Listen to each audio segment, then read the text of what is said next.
1932లో దక్షిణ అమెరికాలోని grand choco ప్రాంతంలో జరిగిన చాకో వార్ కథ ఇది. గ్రీన్ హెల్ అని పిలిచే ఆ నరకంలో చరిత్రలోనే అతిపెద్ద ట్రాజడీ కమ్ కామెడీ జరిగింది. ఆ ఎండిపోయిన నేల కింద బ్లాక్ కోల్డ్ ఉందనే ఫేక్ రూమర్ వ్యాపించడంతో ఇండస్ట్రియలైజేషన్ రేసులో ఉన్న బొలీవియా, పరాగ్వే దేశాలకు ఒక్కసారిగా గ్రీడ్ పెరిగిపోయింది. బొలీవియా దేశం వెనక స్టాండర్డ్ ఆయిల్, పరాగ్వే వెనక రాయల్ డచ్ షెల్ నిలబడడంతో అసలు గేమ్ స్టార్ట్ అయింది. బొలీవియా దగ్గర జర్మన్ జనరల్ హన్స్ కుండర్ నాయకత్వం, లేటెస్ట్ వెపన్స్ మరియు కొండంత ఓవర్ కాన్ఫిడెన్స్ ఉంటే, పరాగ్వే దగ్గర డబ్బులు లేకపోయినా ఆ లోకల్ ల్యాండ్స్కేప్ పై క్లియర్ ఐడియా ఉంది. తీరా కట్ చేస్తే 3 సంవత్సరాల పాటు సాగిన ఈ రచ్చలో ఖచ్చితంగా గెలుస్తుంది అనుకున్న బొలీవియా అట్టర్ ఫ్లాప్ అయి ఘోరంగా ఓడిపోయింది. 1,00,000 మందికి పైగా సైనికులు బలైతే అందులో 80% మంది ఎనిమి బుల్లెట్ల కంటే దాహం, డీహైడ్రేషన్ వల్లే చనిపోవటం అసలైన ఐరనీ. చివరికి ఎంతమంది ప్రాణాలు తీసి కోట్లు తగలబెట్టాక తెలిసొచ్చిన బిగ్గెస్ట్ ట్విస్ట్ ఏంటంటే ఆ నేల కింద అసలు చమురు బొట్టు కూడా లేదంట. అవును, లక్షలాది మంది రక్తం చిందించి సాధించుకున్న ఆ నేలలో ఆత్రంగా తవ్వకాలు జరిపితే అక్కడ 0 డ్రాప్ ఆఫ్ ఆయిల్ అని తేలింది. అసలు లేని సంపద కోసం అంతమంది ప్రాణాలు బలి తీసుకోవడం కంటే బిగ్గెస్ట్ కామెడీ అండ్ ట్రాజడీ మరొకటి ఉండదు. సరే, ఇది 84 సంవత్సరాల కిందటి పాత కథ అనుకోవడానికి లేదు.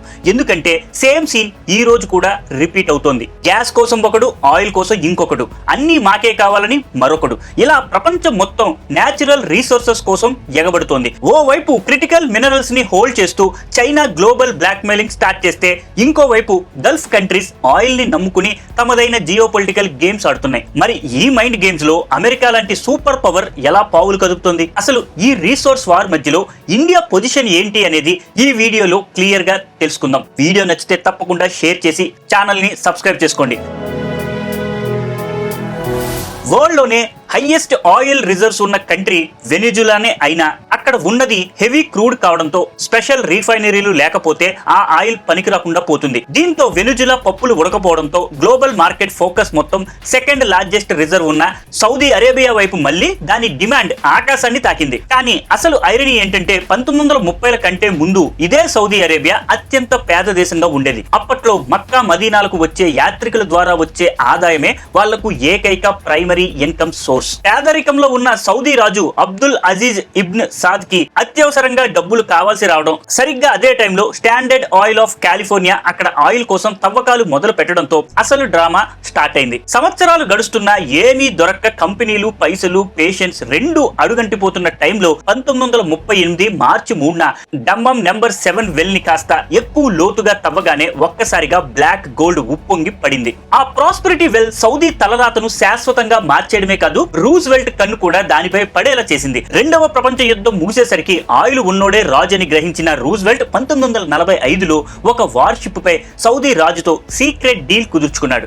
మాకు ఆయిల్ ఇవ్వండి, మీ రాయల్ ఫ్యామిలీకి మా యుఎస్ మిలిటరీ ప్రొటెక్షన్ ఇస్తామని పక్కాగా ప్లాన్ వేశారు. ఇక అసలైన జియో పొలిటికల్ మాస్టర్ స్ట్రోక్ జరిగింది 1970లలో. 1971లో డాలర్ గోల్డ్ స్టాండర్డ్ రద్దయ్యి యుఎస్ ఎకానమీ పడిపోతుంటే 1974లో హెన్రీ కిస్సింజర్ రంగంలోకి దిగి సౌదీతో మరో హిడెన్ డీల్ కుదుర్చుకున్నాడు. ఆ డీల్ ఏంటో తెలుసా? ప్రపంచ ఆర్థిక చరిత్రను మార్చేసి అమెరికాను గ్లోబల్ బాస్ గా నిలబెట్టిన పెట్రో డాలర్ సిస్టమ్. అవును, ఈ డీల్ ప్రకారం సౌదీ అరేబియా ప్రపంచంలో ఎవరికి ఆయిల్ అమ్మినా సరే పేమెంట్ ని కేవలం యుఎస్ డాలర్ లోనే తీసుకోవాలి. అలా వచ్చిన లాభాలను తిరిగి యుఎస్ ట్రెజరీ బాండ్స్ లో, అలాగే అమెరికన్ వెపన్స్ కొనడంలోనే రీఇన్వెస్ట్ చేయాలి. ఫలితంగా ఒకప్పుడు ఎడారిగా ఉన్న దేశంలో గోల్డ్, కార్లు, స్కై స్క్రేపర్లు వెలిసి అత్యంత సంపన్న రాజ్యంగా మారితే అసలైన విన్నర్ మాత్రం అమెరికానే. సౌదీతో పాటు ఓపెక్ దేశాలన్నీ తమ ఆయిల్ ను డాలర్ లోనే విక్రయించాలని డిసైడ్ అవ్వడంతో ఇండియా, చైనా, జపాన్ లాంటి ప్రతి దేశం ఆయిల్ కొనాలంటే ఖచ్చితంగా డాలర్లనే దాచిపెట్టుకోవాల్సిన పరిస్థితి, రిజర్వ్ కరెన్సీ ఏర్పడిందన్నమాట. ఇక అమెరికాకి డబ్బులు కావాల్సి వస్తే ప్రింటింగ్ ప్రెస్ ఆన్ చేసి కరెన్సీ నోట్లను ప్రింట్ చేసుకోవడమే తరువాయి. ఎందుకంటే ఆ డాలర్లను కొనేందుకు ప్రపంచం మొత్తం క్యూలో నిలబడుతుందని దానికి బాగా తెలుసు. దశాబ్దాలుగా నడుస్తున్న ఈ పెట్రో డాలర్ గేమ్ లోకి ఇండస్ట్రియలైజేషన్ పెరిగాక ఆయిల్ తో పాటు నేచురల్ గ్యాస్ కూడా వచ్చి చేరడంతో గ్లోబల్ పాలిటిక్స్ అసలైన ట్విస్ట్ తీసుకున్నాయి.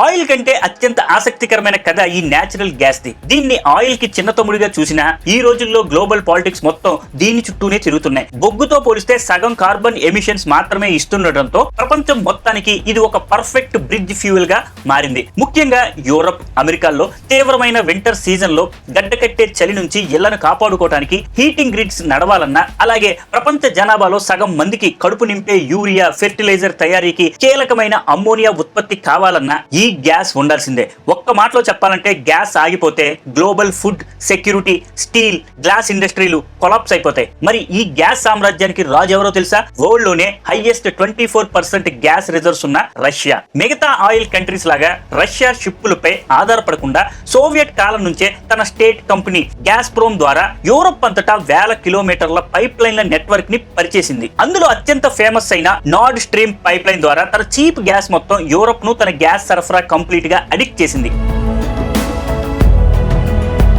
జర్మనీ లాంటి ఇండస్ట్రియల్ జైంట్ రష్యన్ గ్యాస్ పై కంప్లీట్ గా డిపెండ్ అవడంతో రష్యా దగ్గర ఒకటే సింపుల్ జియో పొలిటికల్ వార్నింగ్ ఉండేది. ఎక్కువగా మాట్లాడితే వింటర్ లో గ్యాస్ వాల్ బంద్ చేస్తామని భయపెట్టేది. అలా గ్యాస్ ని ఒక మోస్ట్ పవర్ఫుల్ వెపన్ గా మార్చుకుని రష్యా రాజ్యం వెళ్తుంటే ఒకప్పుడు అదే గ్యాస్ ను దిగుమతి చేసుకునే అమెరికా చూస్తూ ఊరుకోలేదు. పెట్రో డాలర్ టైంలో ఆడిన మైండ్ గేమ్ నే మళ్ళీ రిపీట్ చేస్తూ ఈసారి టెక్నాలజీతో గేమ్ చేంజ్ చేసింది. ఇక 2000 కాలంలో భూమి లోతుల్లోని రాళ్లను పగలగొట్టి గ్యాస్ తీసే హైడ్రాలిక్ ఫ్రాక్చరింగ్ టెక్నాలజీతో అనతి కాలంలోనే వరల్డ్ నెంబర్ 1 ప్రొడ్యూసర్ గా మారింది. కాకపోతే యూరోప్ కి మధ్య అట్లాంటిక్ మహాసముద్రం అడ్డుగా ఉండటంతో 162 డిగ్రీ C వద్ద ద్రవంగా మార్చి LNG లిక్విఫైడ్ న్యాచురల్ గ్యాస్ షిప్పుల్లో పంపడం స్టార్ట్ చేసింది.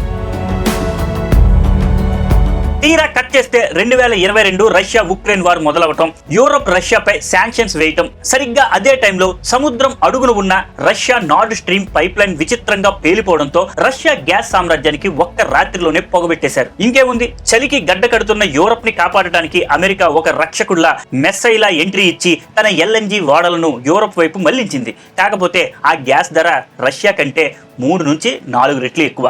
అలా రష్యా అతిపెద్ద మార్కెట్ ను అమెరికా ఒక దెబ్బతో చేజిక్కించుకుని డబుల్ ప్రాఫిట్స్ తో గ్యాస్ కింగ్ గా నిలిచింది. ఇప్పుడు యూరోప్ మొత్తం రష్యా పైప్ లైన్ ను పక్కన పెట్టి అమెరికాకు చెందిన LNG ఓడలపై ఆధారపడుతున్న మాట నిజమే, కానీ కథ అక్కడితో అయిపోలేదు. ఎందుకంటే ప్రపంచం మళ్ళీ కొత్త రూపు తీసుకుంటుంది. చమురు, గ్యాస్ రంగాల్లో అమెరికా ఎంత గేమ్లాడినా అసలు ఏమీ చేయలేని ఒక కొత్త సవాలు ముందుకొచ్చింది. అదే critical minerals and rare earth elements. ఒకప్పుడు ఆయిల్ గ్యాస్లకు ఉన్న డిమాండ్ ఇప్పుడు ఈ అరుదైన ఖనిజాలకే ఉంది.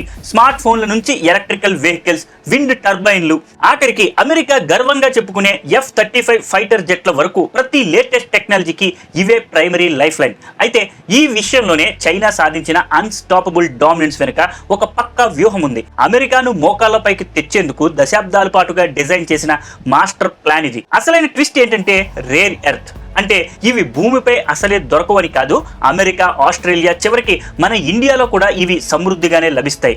అదేంటంటే ముడి మట్టి నుండి ఈ ఖనిజాలను వేరు చేసి క్లీన్ ప్యూర్ మెటల్ గా మార్చడం అనేది అత్యంత విషపూరితమైన, ఖరీదైన మరియు హెవీ కాంప్లెక్స్ ప్రాసెస్. ఈ నరేషన్ ప్రాసెస్ లో విపరీతమైన రేడియో ధార్మిక వ్యర్థాలు, పాయిజనస్ వాటర్ వస్తూ ఉండటంతో 1980-90లలో అమెరికా, వెస్ట్రన్ కంట్రీస్ కఠినమైన ఎన్వైరన్మెంటల్ రూల్స్ వల్ల తమ ప్లాంట్లను మూసేసి చేతులెత్తేసాయి. చైనా సరిగ్గా ఈ బలహీనతనే తన అతిపెద్ద అడ్వాంటేజ్ గా మార్చుకుంది. పర్యావరణాన్ని, కాలుష్యాన్ని అస్సలు పట్టించుకోకుండా విపరీతమైన తక్కువ ధరకు మైనింగ్ అండ్ ప్రాసెసింగ్ స్టార్ట్ చేసి ఎంత డంపప్ చేసిందంటే దెబ్బకి అమెరికాలోని ప్రసిద్ధ మౌంటైన్ పాస్ మైన్ తో సహా ప్రపంచవ్యాప్తంగా ఉన్న గనులన్నీ దివాలా తీసి క్లోజ్ అయ్యాయి. 1992లోనే చైనా దిగ్గజ నాయకుడు డెంగ్ జియోపింగ్ మిడిల్ ఈస్ట్ కి ఆయిల్ ఉంటే చైనాకి రేర్ ఎర్త్ ఉన్నాయి అని ఒక స్టేట్మెంట్ ఇచ్చారు. ఆయన అన్నట్టుగానే ఈ రోజు ప్రపంచంలో 85-90% ప్రాసెసింగ్ కెపాసిటీ ఒక్క చైనా గుప్పెట్లోనే ఉంది. విచిత్రం ఏంటంటే ఒకవేళ అమెరికా తన సొంత నేల నుంచి మైనింగ్ చేసిన ఆ రా మెటీరియల్ ని ప్యూరిఫై చేసుకోవడానికి మళ్ళీ చైనాకే పంపాల్సిన హెల్ప్లెస్ సిచ్యువేషన్. చివరికి F-35 ఫైటర్ జెట్ల తయారీకి కూడా చైనా పైనే ఆధారపడటంతో పాటు సెమీ కండక్టర్లు వాడే గాలియం, జర్మానియం ఎగుమతులపై చైనా ఆంక్షలు విధించడంతో US టెక్ కంపెనీలు గుండెల్లో రైళ్లు పరిగెడుతున్నాయి. గత 30 ఏళ్లుగా అమెరికా, వెస్ట్రన్ పవర్స్ ఆడుతున్న గ్లోబల్ గేమ్ ని చైనా ఇప్పుడు పక్కాగా తిప్పికొట్టింది. అయితే వీటిని మించిన అసలైన కథ మనం అందరం ఫ్యూచర్ గురించి తీవ్రంగా ఆలోచించాల్సిన ఇంకో మోస్ట్ క్రూషియల్ నేచురల్ రీసోర్స్ గురించి ఇప్పుడు చూద్దాం. ఆ ప్రాణాధారమైన వనరు మరేదో కాదు, వాటర్. ప్రపంచంలో ఉన్న ఫ్రెష్ వాటర్ లభ్యత చాలా పరిమితం. గ్లోబల్ ఫ్రైడే వాటర్ నిల్వల్లో 12-18% ఉన్న బ్రెజిల్ తన వనరులను సరిగ్గా వాడుకోలేక చేతులెత్తేస్తే చైనా మాత్రం తనకున్న అతిపెద్ద పవర్ గేమ్ ని పక్కాగా అమలు చేస్తుంది. ఆ పవర్ ఏంటంటే ఏషియా వాటర్ టవర్ అని పిలిచే టిబెట్ పీఠభూమి చైనా గుప్పెట్లో ఉండటమే. బ్రహ్మపుత్ర, మెకాంగ్, సింధు, యాంజిలతో సహా ఏషియాలోని 10 అతిపెద్ద నదులు ఇక్కడి నుంచే పుడతాయి. చైనా ఎగువన ఉంటే భారత్, బంగ్లాదేశ్, వియత్నాం, లావోస్ లాంటి దేశాలన్నీ డౌన్ స్ట్రీమ్ ఉన్నాయి. దీన్ని చైనా ఒక సైలెంట్ వెపన్ లా వాడుతోంది. థాయిలాండ్, వియత్నాంలకు ప్రాణాధారమైన మెకాంగ్ నదిపై చైనా ఏకంగా 11 భారీ డ్యాములు కట్టేసింది. 2019-20లో ఆ కంట్రీస్ లో తీవ్రమైన కరువు వచ్చినప్పుడు చైనా కావాలనే డ్యాములు నీటిని ఆపేసిందని శాటిలైట్ ఇమేజెస్ బయటపెట్టాయి. అంటే గేట్లు మూసి నీటిని ఆపడం లేదా ఒక్కసారిగా వదిలి ముంచేయటం ద్వారా ఆయా దేశాల అగ్రికల్చర్ ను, ఎకానమీని కంట్రోల్ చేసే వాటర్ వెపనైజేషన్ గేమ్ కి తెరలేపింది చైనా. ఇది భారత్ కూడా పెద్ద తలనొప్పే. మన ఈశాన్య రాష్ట్రాలకు జీవనాధారమైన బ్రహ్మపుత్ర టిబెట్ నుంచే వస్తుంది. 2017 డోక్లాం గొడవ జరిగినప్పుడు చైనా ఒప్పందాలను పక్కన పెట్టి బ్రహ్మపుత్ర ఫ్లడ్ డేటాను భారత్ కు ఇవ్వడం హఠాత్తుగా ఆపేసింది. ఆ సమాచారం లేకపోతే మన ఈశాన్య ప్రాంతాల్లో వరదల తీవ్రతను ముందే ఊహించడం దాదాపు ఇంపాసిబుల్ అనే చెప్పాలి. ఇంటర్నేషనల్ వాటర్ లా ప్రకారం ఎవరు ముందుగా పెద్ద మొత్తంలో ఉపయోగించుకుంటారో వాళ్ళకే ప్రాథమిక హక్కులు బలంగా ఉంటాయి. అందుకే అరుణాచల్ ప్రదేశ్, అస్సాంలలో భారీ హైడ్రో పవర్ ప్రాజెక్టు తో పాటు భూపేన్ హజారికా సేతు లాంటి స్ట్రాటజిక్ ఇన్ఫ్రాస్ట్రక్చర్ ను భారత్ వేగవంతం చేసింది. ఇది కేవలం ప్రచారం కోసం కాదు, బ్రహ్మపుత్ర నీటిపై చైనా చట్టపరంగా హక్కులు కోల్పోయేలా భారత్ వేసిన పక్కా మాస్టర్ స్ట్రోక్. మరోవైపు ఆయిల్ నిల్వలు లేవనే బలహీనతనే భారత్ తన అతిపెద్ద అడ్వాంటేజ్ గా మార్చుకుని world biggest petroleum refining hub గా అవతరించింది. రష్యా ఉక్రెయిన్ వార్ టైంలో వెస్టర్న్ కంట్రీస్ రష్యాపై ఆంక్షలు వేస్తే ఇండియా రష్యా నుంచి రికార్డు స్థాయిలో చీప్ క్రూడ్ ఆయిల్ కొని జామ్ నగర్ రిఫైనరీలో ప్రాసెస్ చేసి తిరిగి అదే యూరప్ కు ఎక్కువ రేటుకు అమ్మి మాస్టర్ క్లాస్ ట్రేడింగ్ చూపించింది. అంతేకాదు రష్యా యుఏఈలతో సొంత కరెన్సీలలో ట్రేడింగ్ చేస్తూ మోనోపోలైజేషన్ కి గండి కొట్టింది. ఇక అసలైన ఫ్యూచర్ రేస్ విషయానికి వస్తే ప్రపంచం ఆయిల్, గ్యాస్ కోసం కొట్టుకుంటుంటే India future clean energy resource అయిన థోరియం పై దృష్టి పెట్టింది. మన దగ్గర యురేనియం తక్కువగా ఉన్న ప్రపంచంలో అత్యధికంగా 25% థోరియం నిల్వలు మన వద్దే ఉన్నాయి. కల్పక్కంలోని ఫాస్ట్ బ్రీడర్ రియాక్టర్ విజయం ద్వారా న్యూక్లియర్ వేస్ట్ ను ఇంధనంగా మార్చే నెక్స్ట్ జెన్ టెక్నాలజీతో ఇండియా గ్లోబల్ ఎనర్జీ గేమ్ ను కంప్లీట్ గా రీరైట్ చేయబోతుంది. ఈ థోరియం సాంకేతికత కంప్లీట్ గా సక్సెస్ అవ్వడమే ఆలస్యం. ఇక western and middle east countries చేసే జియో పొలిటికల్ బ్లాక్ మెయిలింగ్ కి శాశ్వతంగా ఎండ్ గార్డ్ పడిపోతుంది. ఒక ఎలక్ట్రానిక్స్ రంగంలో చైనాకు అంత పెద్ద ఆయుధంగా మారిన రేర్ ఎర్త్ మినరల్స్ డామినెన్స్ కి చెక్ పెట్టేందుకు కూడా భారత్ పక్కా స్కెచ్ వేసింది. తైవాన్, చైనాలపై గ్లోబల్ డిపెండెన్సీని తగ్గించడానికి గుజరాత్ లోని డోలేరా, సనంద్ లాంటి ప్రాంతాల్లో భారీ సెమీ కండక్టర్ తయారీ కేంద్రాలను ఏర్పాటు చేస్తుంది. ఇవి కేవలం నార్మల్ చీప్ ఫ్యాక్టరీలు మాత్రమే కాదు, భవిష్యత్తులో జరగబోయే గ్లోబల్ టెక్నాలజీ వార్ లో ఇండియాకి మోస్ట్ పవర్ఫుల్ షీల్డ్. గత అనుభవాల నుంచి పాఠాలు నేర్చుకున్న భారత్ ఇప్పుడు అల్యూమినియం, బాక్సైట్, ఐరన్ ఓర్ లాంటి రా మెటీరియల్స్ ను డైరెక్ట్ గా ఎక్స్పోర్ట్ చేయడం బంద్ చేసి ఒక క్లియర్ మెసేజ్ ఇచ్చింది. మా రీసోర్సెస్ కావాలంటే ఫ్యాక్టరీలు ఇండియాలోనే పెట్టాలి, మేక్ ఇన్ ఇండియా తప్పనిసరి. చివరికి జమ్మూ కాశ్మీర్ లో లభించిన భారీ లిథియం నిల్వలను కూడా నేరుగా అమ్ముకోకుండా సొంతంగా ఎలక్ట్రిక్ బ్యాటరీ సప్లై చైన్ ను బిల్డ్ చేసుకుంటుంది. ఓవరాల్ గా ఇండియా పాలసీ చాలా క్రిస్టల్ క్లియర్. మన దగ్గర లేని వనరుల విషయంలో ప్రాసెసింగ్ అండ్ రీఫైనింగ్ బాస్ గా మారడం, అదే మన దగ్గర ఉన్న థోరియం, నదీ జలాల లాంటి అసెట్స్ ను వేగంగా డెవలప్ చేయడం ద్వారా నయా న్యూ వరల్డ్ ఆర్డర్ లో తనకంటూ ఒక అన్స్టాపబుల్ పొజిషన్ ని క్రియేట్ చేసుకుంటుంది భారత్. ఈ మొత్తం జియో పొలిటికల్ అనాలిసిస్ చూస్తే ఒక విషయం చాలా స్పష్టంగా అర్థమవుతుంది. గతంలో యుద్ధాలు సరిహద్దుల కోసం జరిగితే భవిష్యత్తు యుద్ధాలు రీసోర్సెస్ కోసం జరగబోతున్నాయి. చాకో వార్ వంటి చమురు భ్రమల నుంచి నేటి రేర్ ఎర్త్, వాటర్ వార్స్ వరకు ప్రపంచ ఆధిపత్యం అనేది కేవలం సైనిక బలంలో లేదు, సప్లై చైన్స్ మరియు ఇంధన వనరుల నియంత్రణలోనే ఉందనేది ఈ స్టోరీ ప్రూవ్ చేస్తుంది. చైనా పర్యావరణాన్ని పక్కన పెట్టి రేర్ ఎర్త్ ప్రాసెసింగ్ ని తన గుప్పెట్లోకి తీసుకుంటే భారత్ మాత్రం చాలా తెలివిగా స్ట్రాటజిక్ ఫోర్ సైట్ తో ముందడుగు వేస్తుంది. వాటర్ సెక్యూరిటీ, అరుణాచల్, అస్సాం ప్రాజెక్టుల ద్వారా బ్రహ్మపుత్ర నీటిపై రిపేరియన్ రైట్స్ ని సాధించి చైనాను చట్టపరంగా విరోధించడం, రష్యా ఆయిల్ కొని ప్రాసెస్ చేసి యూరప్ కే అమ్మడం ద్వారా రీఫైనింగ్ హబ్ గా మారడం, మరియు థోరియం సాంకేతికత ద్వారా భవిష్యత్తు ఇంధన స్వయం సమృద్ధి వైపు అడుగులు వేయటం, ఇంకా make in India Dholera semiconductor hub ద్వారా ముడి పదార్థాలను అమ్మే దేశంగా కాకుండా గ్లోబల్ పవర్ హౌస్ గా రూపాంతరం చెందడం. ఇది ఫ్రెండ్స్ ఈ రోజు వీడియో. ఈ వీడియో ద్వారా నేటి ప్రపంచంలో జరుగుతున్న అంతర్జాతీయ పరిణామాలపై ఒక స్పష్టమైన అవగాహన ఇచ్చిందని భావిస్తే తప్పకుండా మీ అభిప్రాయాలను కామెంట్ రూపంలో తెలియజేయండి. ఈ ఇన్ఫర్మేటివ్ కంటెంట్ ను మీ వాట్సాప్ గ్రూపుల్లో మీ ఫ్రెండ్స్ అండ్ ఫ్యామిలీస్ కి షేర్ చేసి అందరిలోనూ జియో పొలిటికల్ అవేర్నెస్ పెంచండి. మరిన్ని ఇలాంటి ఇంట్రెస్టింగ్ వీడియోల కోసం వెంటనే మన ఛానల్ ని సబ్స్క్రైబ్ చేసుకోండి. నెక్స్ట్ వీడియోతో మళ్ళీ కలుద్దాం. జై హింద్, జై భారత్.